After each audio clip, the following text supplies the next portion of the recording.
Natalie Worsfold teaches at Goodwin School, North London. Today she's preparing a cross-curricular PSHE geography lesson for her Year 6 class that involves group work and uses teaching resources supplied by Sport Relief, the biennial fundraising campaign for Comic Relief. The students will focus on the story of Solange, a 10-year-old girl who's unable to go to school as she lives in the slums of Recife in Brazil. And Tony Russell, a group work expert from the Institute of Education, will be observing the lesson and then discussing it with Natalie. How can group work be brought successfully into typical classroom activity? And just how effective is it to have children working together as a group?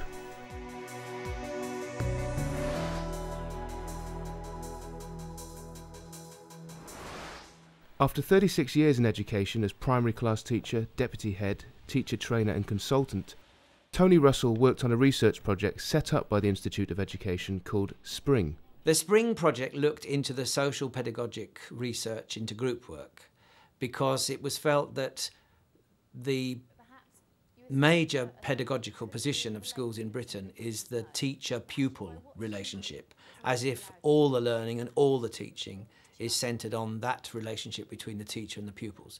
The social pedagogic view of learning is that it's a social process to learn, and the other pupils in the class can teach as well as the teacher. But the research was to prove that, rather than just have this intuitive idea. This research was aimed at getting the children both to sit together and to work together on collaborative tasks, not individual tasks. The researchers collaborated with the teachers, and it was through what the teachers were telling the researchers that the activities were developed. Natalie has used group work in other schools and was keen to introduce the approach to Goodwin School too. I've used group work the whole way through. Group work encourages teamwork and cooperation, which are all things that I think they need to go later on into the world. So I think it's helpful to start it at this age. I'm hoping to see how the children in each of the groups cooperate together, whether they stay on task, whether anybody is excluded, and also the role of the teacher. What is she actually doing when the groups are operating? Because that's an important feature of group work.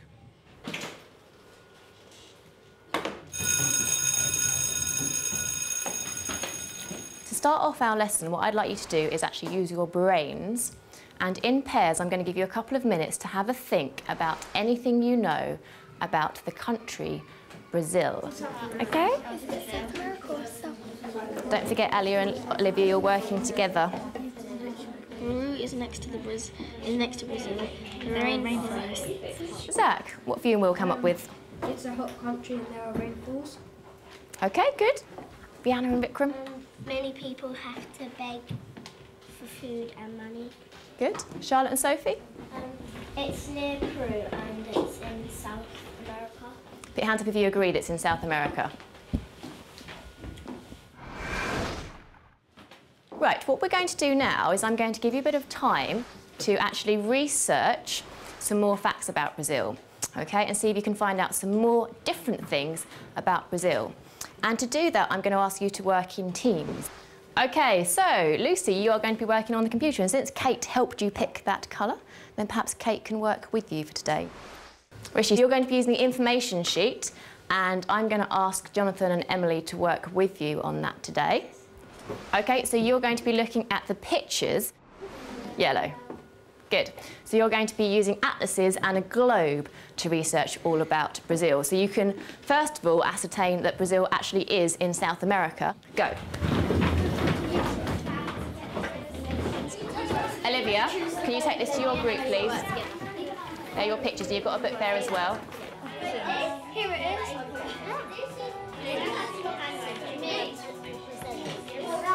Does anybody else on your table know what it's of? Is it like Brazilian dance? Okay, good. Keep going with that. Today was very much a PSE stroke geography-based lesson. So they were looking at identifying, first of all, facts about Brazil and where it was in the world, but then focusing in on children like Solange, so identifying similarities between themselves and children around the world and the differences, and recognising that actually they're quite privileged in a lot of ways. Yes. In using this type of group work, are there any drawbacks or difficulties? Sure, sometimes you can have a child that's perhaps a bit more domineering than the other children and they try to take over. But what I find is really good is that some of the other children don't let them do that. So if there is perhaps a slightly quieter child in the group, you may have seen today that one of the other children might have said, oh, actually, I think so-and-so should actually have their say now, and perhaps let them talk as well. Yes. So it's good for making the children aware of other people's feelings and that other people have opinions too.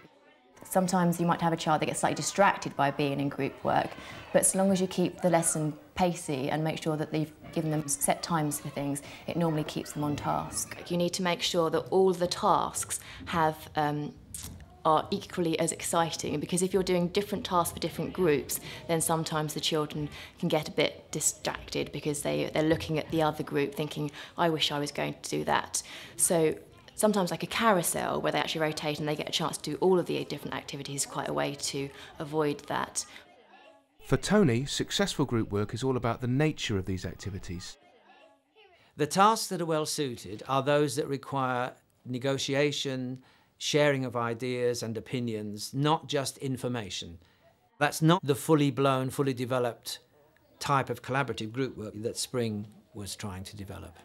It's more a case of debating, discussing, convincing the other members of the group that your point of view is worth listening to, the use of evidence, the habit of listening to one another so that you are actually engaging with what other people in the group are saying. You're not just ploughing on with your own ideas regardless. Sport Relief designed Solange's Mystery Challenge to encourage group discussion and debate. We created Solange's Mystery Challenge because we wanted to make sure that students could work together as a team to discuss the issues surrounding Solange's life and come up with their own opinions around what the answers could be to the challenge, to making sure that there's no real right or wrong answer.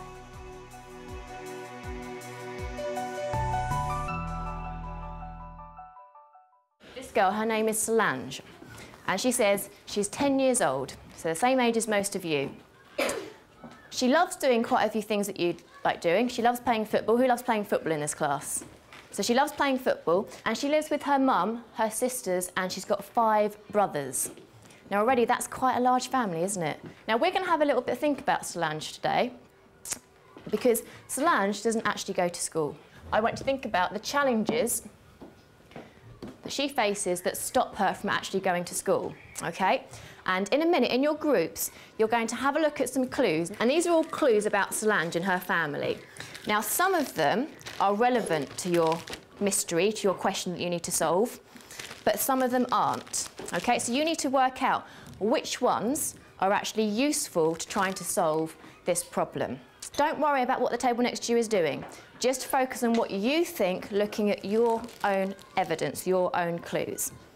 So this one, Rihanna. Stop taking all the blue out. I think we should put the argument to get everything else in separate parts and everything. These are all embarrassed. Yeah, but I don't think these will be embarrassed. She has the pick. Should I write my name? Can I write mine? Do your name. At the end of the task, each group reveal the reason they feel explains best why Solange does not go to school. She also might be embarrassed because her family actually lives in a rubbish dump and it smells and everything, so she might be ashamed of it. There's lots of possible reasons why she might not be able to go to school. Which group thinks now that the biggest challenge she faces is actually Solange's family are too poor? Who still thinks that one?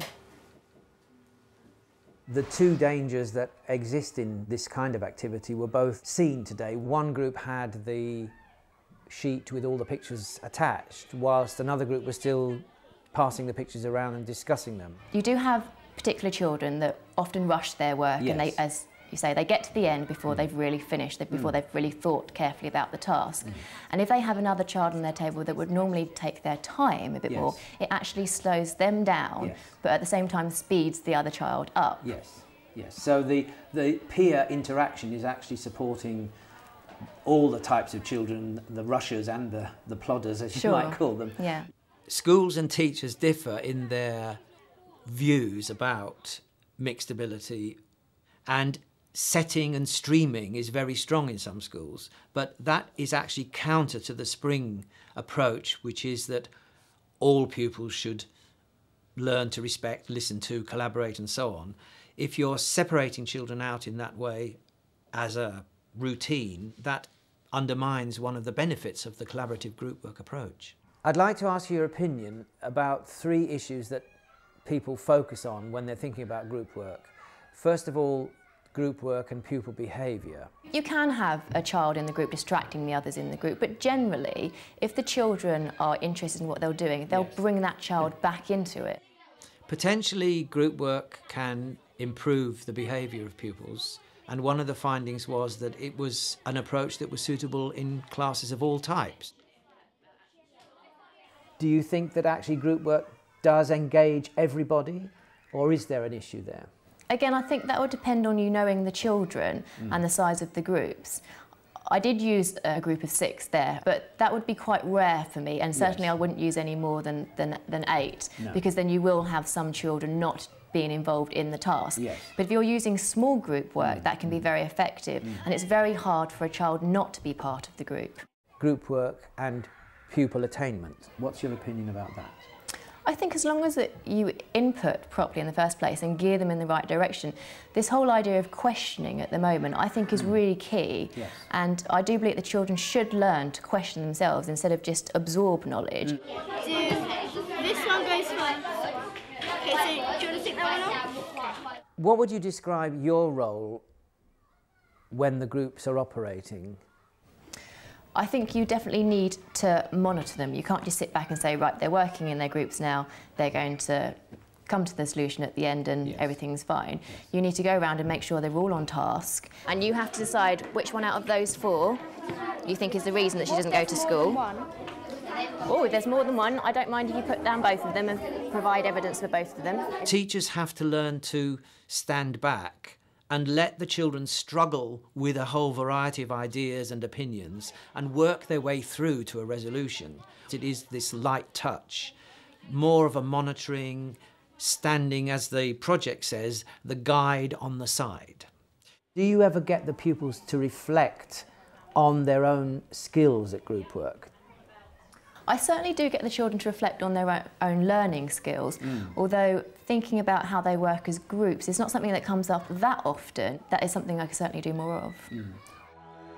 At the end of the lesson, the video resource is played to show the class the reality of Solange's situation.